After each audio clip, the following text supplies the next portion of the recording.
Hello students, welcome back to my YouTube channel. आज के lecture में हम पढ़ेंगे ब्रायोफाइटा। इससे पहले सवाल हमने कंप्लीट कर लिया है, तो लेट्स वी स्टार्ट।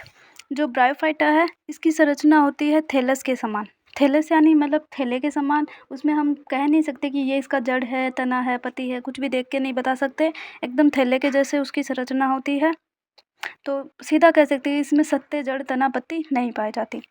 जो ब्रायोफाइटा है, ये प्रथम असंवहनीय स्थलीय पादप। असंवहनीय का मतलब इसमें जाइलम और फ्लोएम नहीं पाए जाते हैं, और स्थलीय पादप है। सवाल जो पड़ा था वो जलीय पादप है, तो इसको जो पादप जगत है उसका उभयचर भी कहा जाता है, यानी एम्फीबियन।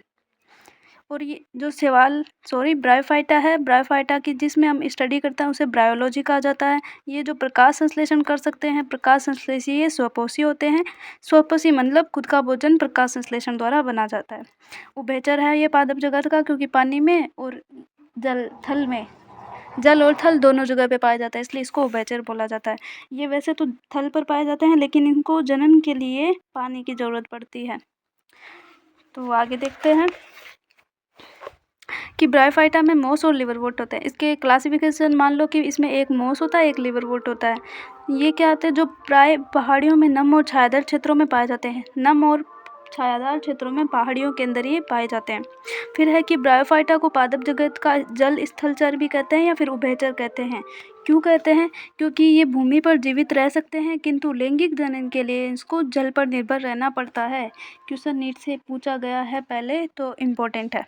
ये प्राय नम, सीलन, आर्द्र तथा छायादार स्थानों पर पाए जाते हैं, और ये अनुक्रमण में महत्वपूर्ण भूमिका निभाते हैं। कहाँ पे पाए जाते हैं? नम, सीलन, आर्द्र और छायादार स्थानों में। इनकी पादपकाय शैवाल की अपेक्षा अधिक विभेदित होती है। शैवाल से अधिक, लेकिन टेरिडोफाइटा से ये कम विकसित होते हैं। पादपकाय मतलब इनका शरीर मान सकते हैं, तो ये जो शैवाल है उनसे ज़्यादा तो विकसित होते हैं। और टेरिडोफाइटा इसके बाद में आता है, तो टेरिडोफाइटा से कम विकसित, बाकी शैवाल से ज़्यादा विकसित होते हैं। ये थैलस की तरह होता है और सयान अथवा सीधा होता है, एकदम सीधा सपाट होता है ये, और थैलस की तरह होता है। एक कोश के होते हैं और बहुकोश के मूलाभ द्वारा सबस्ट्रम से ये जुड़े रहते हैं। इस प्रकार ये सबस्ट्रम से यहाँ से जुड़े रहते हैं।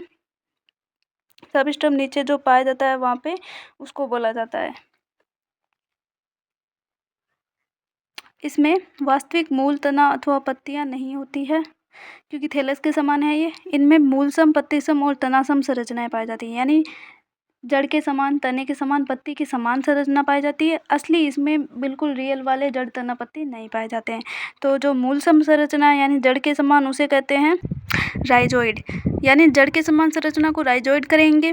पत्तीसम यानी पत्ती के समान होएगी तो उसे पर्णाप बोलेंगे, और जो तने के समान संरचना होएगी उसे कोलोइड बोला जाता है। इसमें ब्रायोफाइटा की मुख्य काय अगुणित होती है। इसमें जो मुख्य पादप है, उसका मेन जो पादप है वो अगुणित होता है, यानी एन।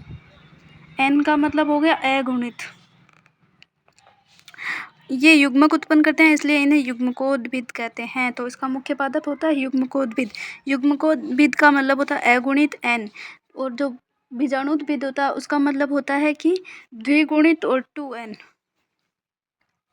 ब्रायोफाइटा में लैंगिक अंग बहुकोशिकीय होते हैं। नर लैंगिक अंग को पुंधानी कहते हैं, और ये क्या होते हैं, ये द्विकशाभिक पुंमंग उत्पन्न करते हैं।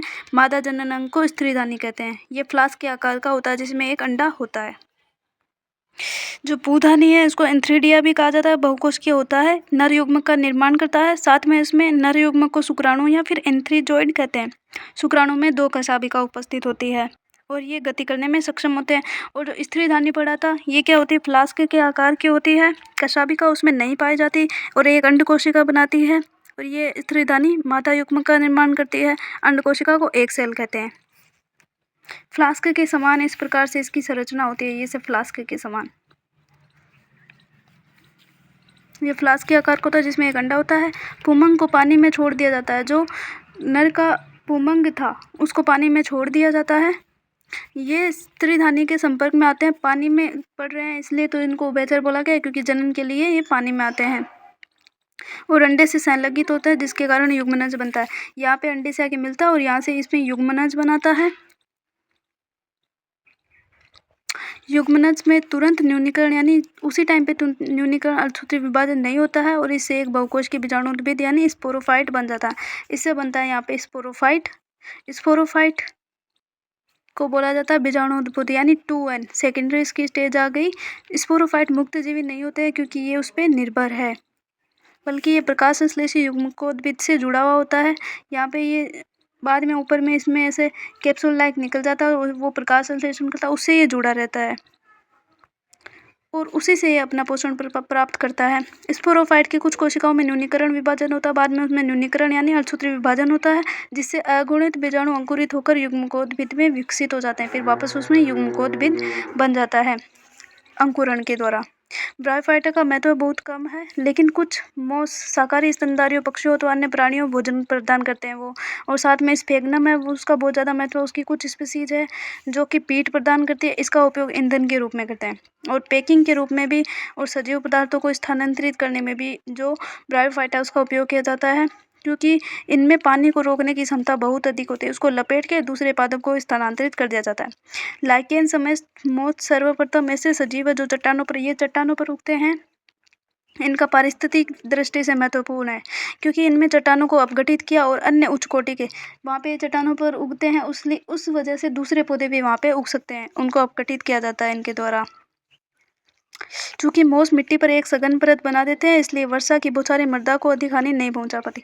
ये अपनी एक ऐसे परत बना देते हैं मिट्टी पर, जिसके द्वारा बारिश होएगी तो ये मृदा को और ज़्यादा दूर नहीं ले जा सकती, यानी मृदा अपरक्षण को रोकते हैं।